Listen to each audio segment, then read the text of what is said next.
It is definitely some tea time, and we're going to talk about the New York City shelter system and the biggest scheme of 2025. So let's go. Get ready. Let's gossip. So, in 2025, the biggest shelter scandal in New York City centered on the shelter industrial complex, okay? There were investigations uncovering how certain non-for-profit providers and contractors were profiting massively from keeping families in shelters instead of moving them into permanent housing.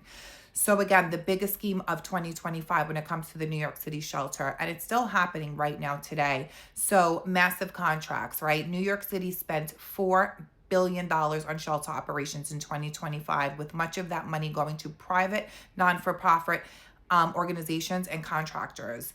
Investigations shown that some providers were billing the city hundreds of dollars per night per family, far more than the cost of permanent housing.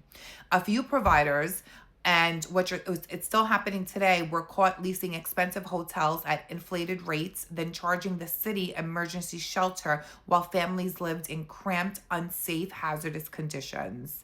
Voucher blocking. Families with housing vouchers were often kept in shelters longer because providers had no incentive to help them leave. Sounds familiar?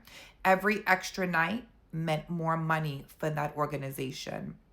Audit findings. City Comptroller reports flagged millions in waste and mismanagement, including contracts awarded without proper oversight. Why does this matter? And why do moms are three girls? Why are you talking? Why you so heavy with New York City shelter? Like, why are you spilling the tea? Because it matters. Because there's thousands of people with city vouchers that are being frauded, and the city is not doing what they have to do for the residents of the New York City shelter system. So I'm here to expose that, and I'm here to make residents of the New York City shelter system be aware of what is going on and what is the admin back end shit look like. So taxpayer money was drained into temporary fixes instead of permanent housing. Providers benefited financially, creating a perverse incentive to sustain homelessness.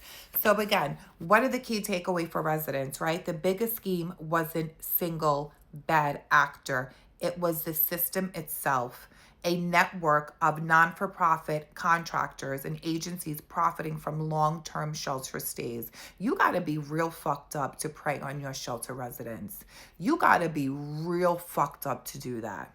Families paying the price with instability while providers and landlords collected guaranteed a city check. I mean, I'm done.